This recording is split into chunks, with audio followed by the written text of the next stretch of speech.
শুরু করলেন। আল্লাহর নবী মার জন্য কাঁদে, বাবার কথা মনে করে কাঁদে আল্লাহর নবী। আর এই জামানায় এই সময়ে বাচ্চাদের জ্বালার যন্ত্রণায় মা বাবা কান্না করে, ঠিক না জোরে বলেন? সন্তানের যন্ত্রণায় মা কান্না করে, বাবা কান্না করে। কোন সন্তানের যন্ত্রণায় যদি মা কাঁদে, বাবা কাঁদে, তাদের হৃদয় যদি ভেঙে যায়, এই সন্তানের ভবিষ্যৎ কোনোদিন ভালো হওয়ার সম্ভাবনা নাই। এই সন্তানের ভবিষ্যৎ কোনোদিন ভালো হওয়ার সম্ভাবনা নাই। আমার প্রিয় ভাইয়েরা, আল্লাহ রাসূল সাল্লাল্লাহু আলাইহি ওয়াসাল্লাম অল্প কয়েকটা দিন মার সংস্পর্শে ছিলেন। নবীজি সাল্লাল্লাহু আলাইহি ওয়াসাল্লাম এই 6 বছর বয়স এতিম হয়ে গেছেন, কমপ্লিটলি এতিম। 8 বছর বয়সে, এই মাত্র 6 থেকে 8 বছর, 2 বছর ছিলেন আব্দুল মুত্তালিবের কাছে। 8 বছর বয়সে আব্দুল মুত্তালিব মারা গেছে। আব্দুল মুত্তালিব মারা যাওয়ার পরে নবীজি একেবারেই অসহায়, নবীর পাশে আর কেউ নাই। মারা যাওয়ার আগে আল্লাহ রসুলকে আবু তালিবের কাছে হ্যান্ড ওভার করে গেছেন। আবু তালিব নবীজির খবর নিতেন, কিন্তু একটা জিনিস মনে রাখবেন, বাবা তো বাবা, মা তো মা, বাবা তো বাবা, চাচা তো চাচা। আদর যতই করুক, বাবার মতো আদর দুনিয়ায় কেউ করে না, ঠিক না জুড়ে বলেন? পৃথিবীর মানুষ আদর যতই করুক, মার মতো এই সোহাগ ভরা আদর দুনিয়ায় আর কেউ করে না। এই অপূর্ণতা নবীজির ভিতরে ছিলেন। এই জন্য সিরাতের কিতাবের মধ্যে আসছে, মাঝে মধ্যে আল্লাহর নবী মক্কা কোনো এক পাহাড়ি গিরিগুহায় চলে যাইতেন, একেবারে নিবৃতচারী হয়ে যাইতেন, মানুষ থেকে আলাদা হয়ে যাইতেন। রাতের আধারে হোক, দিনের আলোতেই হোক, একাকিত্বে নবীজি পাথরের উপরে মাথা রেখে আসমানের দিকে তাকায়া খুব কান্না করতেন, খুব কান্না করতেন। আবু জাহেল নিজে বলে নিজে যে আমি এক বিচারে গেছি, বিচার শেষ করে রাতের বেলায় যখন ফেরত আসি, হঠাৎ করে আমার কানে আওয়াজ আসছে, একটা ছোট বাচ্চার কান্নার আওয়াজ, বেদনা বিদুর কান্নার আওয়াজ আমার কানের মধ্যে আসতেছে। আমি ঘোড়াটাকে থামাইলাম, এত রাত্রে পাহাড়ি গুহায় মানুষের বাচ্চার কান্নার আওয়াজ পাওয়া যায়, এই বাচ্চাটা তো মারা যাবে, এটা দেখো হিংস্র জানোয়ার খেয়ে নিবে। ঘোড়াটাকে থামালাম, ঘোড়া থামায়া লক্ষ্য করলাম কান্নার আওয়াজটা মূলত কোন দিক থেকে আসে। দেখলাম পাহাড়ি গিরিপথ থেকে আওয়াজ আসতেছে। ঘোড়া থেকে নেমে আমি একটু সামনে আগায় গেলাম, গিয়া দেখি এ রাতের বেলায় চেহারা আসমানের দিকে দিয়া পাথরের উপরে মাথা রেখে মুহাম্মদুর রাসূলুল্লাহ কান্না করতেছেন। ভাতিজা মানুষ, বাচ্চা মানুষ, 8 বছর বয়স, আব্দুল মুত্তালিবের মারা যাওয়ার কয়েকদিন আগের ঘটনা। আমি হাতে গিয়া ধরলাম, গিয়া বললাম, ও মুহাম্মদ, এই গভীর রজনীতে এখানে কি করো তুমি? এই জায়গায় বসে আছো কেন? মুহাম্মদুর রাসূলুল্লাহ সাল্লাল্লাহু আলাইহি সাল্লাম শিশু, নবী শিশু, 8 বছর বয়স। আবু জাহেলকে দেখে, আবু জাহেলের আগের নাম ছিল আবুল হিকাম, বলে, চাচা আপনি আমাকে কেমনে খুঁজলেন? চাচা আমি নীরবে নিবৃত্তে আসছি, আমাকে একা থাকতে দেন, আপনি আপনার রাস্তা ধরেন, আপনি চলে যান, আমারে একা থাকতে দেন। শোনেন, কোন সন্তানের যখন মা থাকে না, বাবা থাকে না, সারা জগৎ তার জন্য অন্ধকার। কোটি মানুষ তার সামনে থাকলেও আপন কোন মানুষ তার সামনে থাকে না, ঠিক না জোরে বলেন? জগৎ যেন খালি, জগৎ খালি। কোন এতিমকে জিজ্ঞাসা করেন, জগৎ তার জন্য খালি। পৃথিবীতে বহু মানুষ, কিন্তু তার আপন মানুষ নাই। এই জন্য এতিমরা মাঝে মধ্যে একা হয়ে যায়, মাঝে মধ্যে আত্মগোপনে চলে যায়। আল্লাহ রাসূল আবু জাহেলকে বলে, আপনি চলে যান, আমাকে একা থাকতে দেন। আবুল হিকাম, আবু জাহেল বলে, বেটা পাগল হইছো নাকি? এই গির গুহার মধ্যে একা পড়ে আছো, যে কোনো পাহাড়ি হিংস্র জানোয়ার তোমার উপরে আক্রমণ করবে। যাও, চলো আমার সাথে, তোমার কি দুঃখ দুর্দশা, মক্কায় যাই, বাড়িতে যাই, আমরা তো এখনো জীবিত আছি, তোমার যা সমস্যা সব সমস্যার সমাধান করে দিব। আবু জাহেল বলতেছে, আবু জাহেল, আল্লাহর নবী বলেন, চাচা আমার সমস্যা আমি জানি, আমার সমস্যার কথা পৃথিবীর কেউ জানে না, আমার হৃদয়ের ব্যথাটা আমি জানি, এটা দুনিয়ার কেউ অনুভব করতে পারে না, ভাষা দিয়ে প্রকাশ করা যাবে না। আপনি ফেরত যান, আমাকে একা থাকতে দেন। আপনি আশঙ্কা করছেন জঙ্গলের হিংস্র জানোয়ার আমাকে আক্রমণ করবে। না না না, জঙ্গলের পাহাড়ি কোনো জানোয়ার আমার উপর আক্রমণ করবে না। আমার বিশ্বাস পাহাড়ি কোনো জানোয়ার আমার উপর আক্রমণ করবে না, আপনি চলে যান। আবু জাহেল মানে না, মুহাম্মদ রাসূলুল্লাহ সাল্লাল্লাহু আলাইহি সাল্লামকে হাতে ধরে টান দিয়ে 8 বছরের বাচ্চা মানুষ ঘোড়ার উপরে উঠাইছে। আবু জাহেল সামনে, আল্লাহ রসুল পিছনে। এবার আবু জাহেল ঘোড়াকে চাবুক মারতেছে সামনে যাওয়ার জন্য, কিন্তু ঘোড়ার সামনে যায় না, এক কদম সামনে আগায় না। গভীর রাত, গভীর রাত, এত পিটানো পিটাইছে ঘোড়ারে, ঘোড়া সামনে যায় না। বর্ণনাটা সহিহ না হইলেও, একটু দুর্বল হইলেও সিরাতের কিতাবের মধ্যে আসছে ঘোড়ার সামনে অগ্রসর হয় না। আবু জাহেল ঘোড়ার লাগাম ধরে টান দিয়া ঘোড়াকে লক্ষ্য করে বলে, এ ঘোড়া, মক্কার জমিনে তোর মতো শক্তিশালী কোনো বাহন কারো নাই, তুই তো এত দুর্বল না, তুই সামনে যাচ্ছিস না কেন? ঘোড়া চেহারাটা ঘোরাইছে, আল্লাহ তাআলা ঘোড়ার জবান খুলে দিয়েছে। ঘোড়া চেহারা ঘোরায়া আবু জাহেলকে লক্ষ্য করে বলেন, ও আবুল হিকাম, ও মুনীব, আপনার পিছনে যে বালক বসা আছে, যে শিশু বাচ্চা বসা আছে, আপনার কাছে এই বাচ্চা বাচ্চা, কিন্তু আমার কাছে বাচ্চা নয়, আমার কাছে নবী, জগতের শ্রেষ্ঠ মানুষ। সুবহানাল্লাহ বলেন, সুবহানাল্লাহ। গোটা জাহানের শ্রেষ্ঠ মানুষ, আখিরি পয়গম্বর আপনার পিছনে বসা, আর আপনি তার সামনে বসা, এটা হয় না। আপনি যদি আমাকে মেরে পিটাতে পিটাতে মেরেও ফেলেন, এক কদম সামনে আগাবো না যতক্ষণ পর্যন্ত মুহাম্মদুর রাসূলুল্লাহকে আপনার সামনে না বসাবেন। সুবহানাল্লাহ। এরকম ভাবে হযরতে হালিমা যখন মক্কা থেকে তায়েফের দিকে নিয়ে যাওয়ার জন্য উটের উপরে মুহাম্মদুর রাসূলুল্লাহকে পিছনে বসাইছেন, আর হালিমার স্বামী সামনে বসছি, হালিমার সামনে বসছেন, কিন্তু উট সামনে যায় না, এক কদম আগায় নাই। যতক্ষণ পর্যন্ত নবীজিকে টান দিয়ে সামনে নেয় নাই, ততক্ষণ পর্যন্ত উট কদম ফেলে নাই। সুবহানাল্লাহ। আল্লাহ রাসূল সাল্লাল্লাহু আলাইহি সাল্লামকে টান দিয়ে সামনে বসাইছে। এবার ঘোড়া বিনা চাবুকে দৌড়ানি শুরু করছে, এত জোরে দৌড়াচ্ছে। আবু জাহেল ঘোড়ার লাগাম ধরে টানে আর লক্ষ্য করে বলে, এই পাহাড়ি গিরিপথ দিয়ে তুমি যেমনে দৌড়াচ্ছ, আমরা তো তোমার উপর থেকে পড়ে যাব। ঘোড়া দৌড়ায় আর জবান খুলছি, ঘোড়া বলে, আমি জানি কে আমার উপর থেকে পড়বে আর কে আমার উপর থেকে পড়বে না। জীবনেও কল্পনা করি নাই রাহমাতাল লিল আলামিন আমার পিঠে সওয়ার হবে। আল্লাহু আকবার বলেন। রাসূল আমার পিঠে সওয়ার হবে, এটা আমি কল্পনাও করি নাই। আবু জাহেল প্রত্যক্ষদর্শী আব্দুল মুত্তালিবের কাছে নিয়ে গেলেন, নবীজিরে নামায়া দিয়া বলেন, চাচা, এই শিশু বাচ্চা সাধারণ কোনো শিশু বাচ্চা নয়, এই মুহাম্মদ সাধারণ কোনো মুহাম্মদ নয়, আমার কাছে মনে হয় সে অসাধারণ এক ব্যক্তিত্ব, আগামীতে হবে, এই বাচ্চার হেফাজত করা দরকার। সাক্ষী দেয় কে? কে সাক্ষী দেয়? আবু জাহেল সাক্ষী দেয়, আবু জাহেল সাক্ষী দেয়। মুসলমান ভাইয়েরা আমার, আবু জাহেল কি ভালোভাবে চিনে, নবীজিকে ভালোভাবে চিনে, নবীজির মর্যাদা সম্পর্কে আবু জাহেলের জানা আছে। এই জন্য বলতেছিলাম 8 বছর বয়স, আব্দুল মুত্তালিবের তত্ত্বাবধানে রাইখা, আব্দুল মুত্তালিব যখন মারা যায় আবু তালিবের তত্ত্বাবধানে দিয়ে গেছে।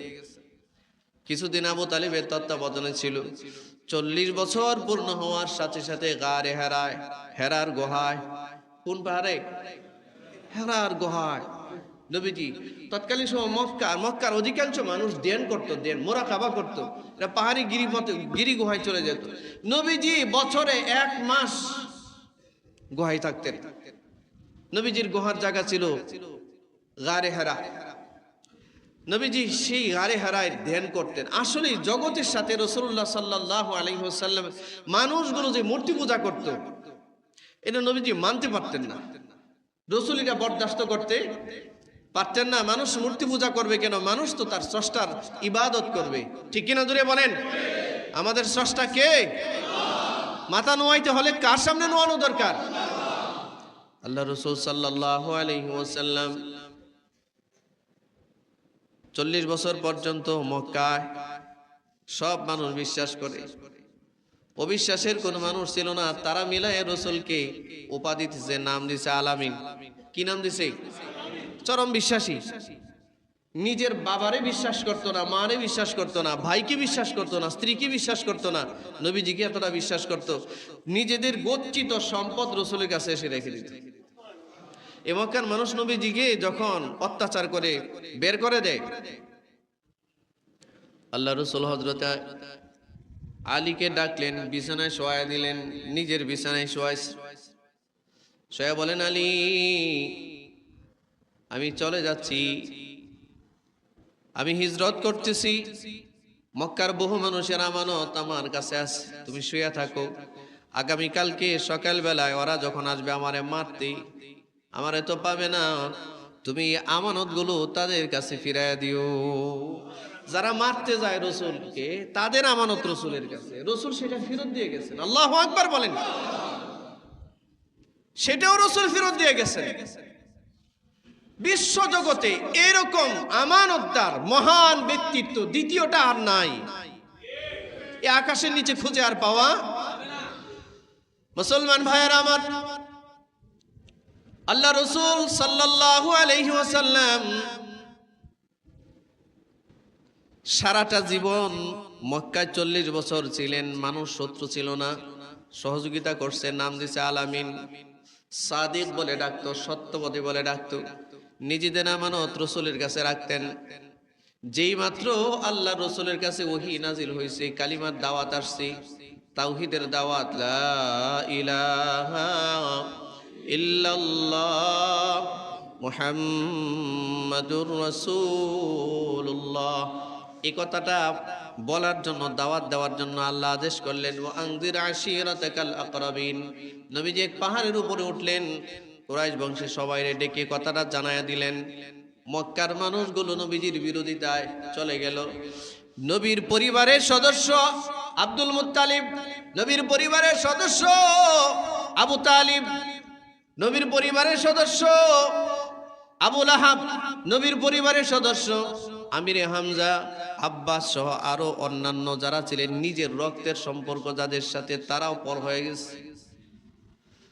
যে একটা সন্তানের জন্মের আগে বাবা মারা গেছে, জন্মের 6 বছর পরে মা মারা গেছে, 8 বছর বয়সে অত্যন্ত শ্রদ্ধার পাত্র দাদা মারা গেছে, নবী একা হয়ে গেছেন, গোটা জগৎ যেন অপরিচিত হয়ে গেছে, কেউ যেন নবীরে চিনে না।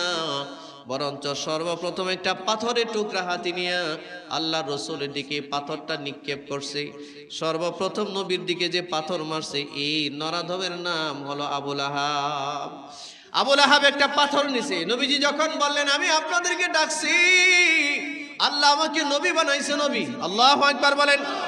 নবীজি নিজেও জানতেন না, রসুলের স্ত্রী খাদিজাতুল কুবরা রাদিয়াল্লাহু তাআলা আনহা, আল্লাহ রসুল যখন গারে হেরায় ধ্যান করেন, মাসের পর মাস, দিনের পর দিন, হঠাৎ করে একদিন জিবরিল আসছে, এসে আল্লাহ রসুল সাল্লাল্লাহু আলাইহি সাল্লামের সামনে এসে দাঁড়ায়া বললেন, ইকরা, আপনি পড়ুন।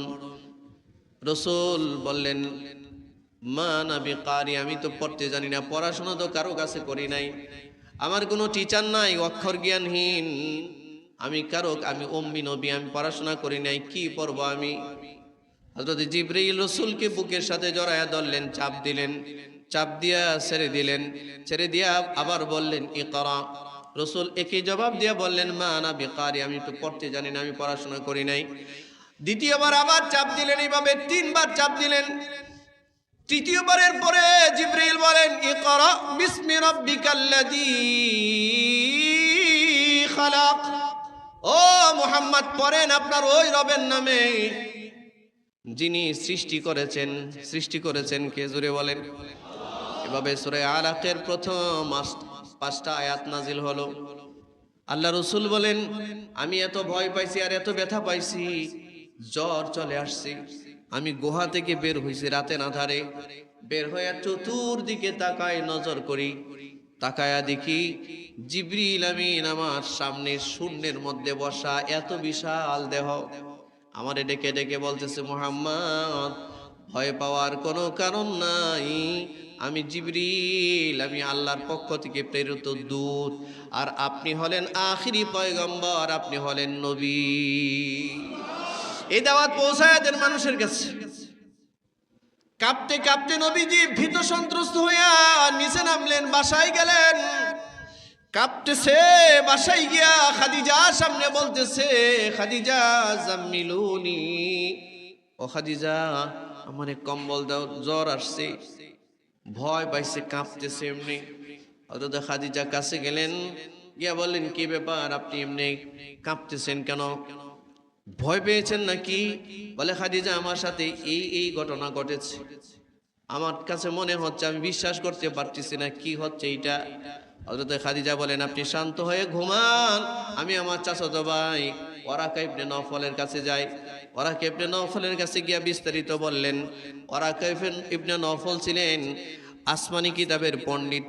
তিনি বললেন, এটা সাধারণ কোনো ব্যক্তি নয়, এই ঘটনা যার সাথে ঘটেছে তিনি একজন নবী।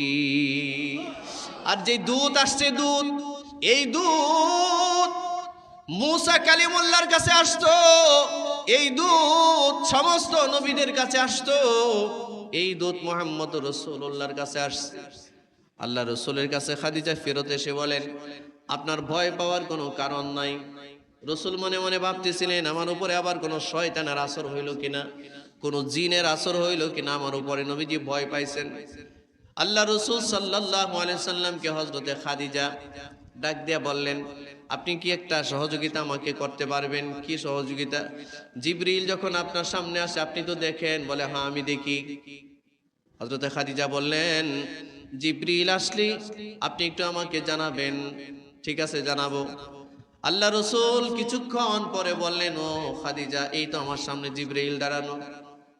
খাদিজা রাদিয়াল্লাহু তাআলা আনহা এবার রসুলকে বলেন, তাহলে আপনি একটু আমার কাছে আসেন।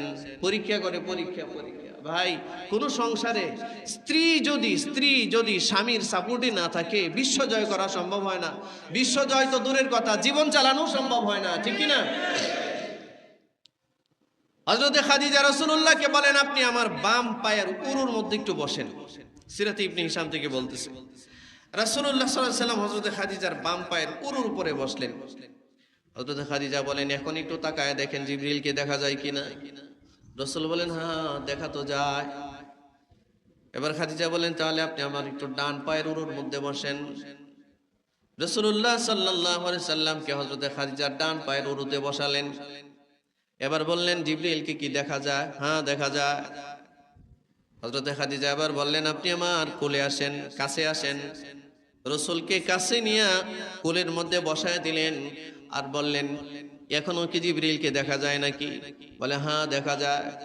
এবার হযরতে খাদিজা বলেন, একটু ঘুরলেন, সিরাতে ইবনে হিশামের মধ্যে আসছে, একটু ঘুরলেন, ঘুরে নিজের মাথার উপরে যে কাপড়টা ছিল, কাপড়, এক বর্ণনায় আসছে পিঠের মধ্যে যে কাপড়টা ছিল, এই কাপড়টা একটু সরাইছেন, কাঁধের কাপড়টা একটু সরাইছেন, খুলে দিয়েছেন। খুলে দিয়ে আবার রসুলকে ডাক দিয়া বলেন, এবার কি জিবরিলকে দেখা যায় নাকি? বলেন, না এখন তো দেখা যায় না। খাদিজা বলেন, ও মুহাম্মদুর রাসূলুল্লাহ, এটা কোনো শয়তান নয়, এটা আপনি ফেরেশতা, আপনি আল্লাহর নবী। পৃথিবীর কোন মানুষ যদি বিশ্বাস না করে, আমি খাদিজা সাক্ষী দিলাম আপনি আল্লাহর নবী, আপনি আমাকে কালিমা পড়ায়া দেন। খাদিজা সর্বপ্রথম ঈমান আনলেন। আল্লাহু আকবার বলেন, আশহাদু আল্লা ইলাহা ইল্লাল্লাহ ওয়া আশহাদু আন্না মুহাম্মাদার রাসূলুল্লাহ। সাক্ষী দিলেন সর্বপ্রথম নবীজির উপরে তার স্ত্রী ঈমান আনছে। পরীক্ষার নমুনাটা দেখছেন? পরীক্ষার নমুনা দেখেছেন?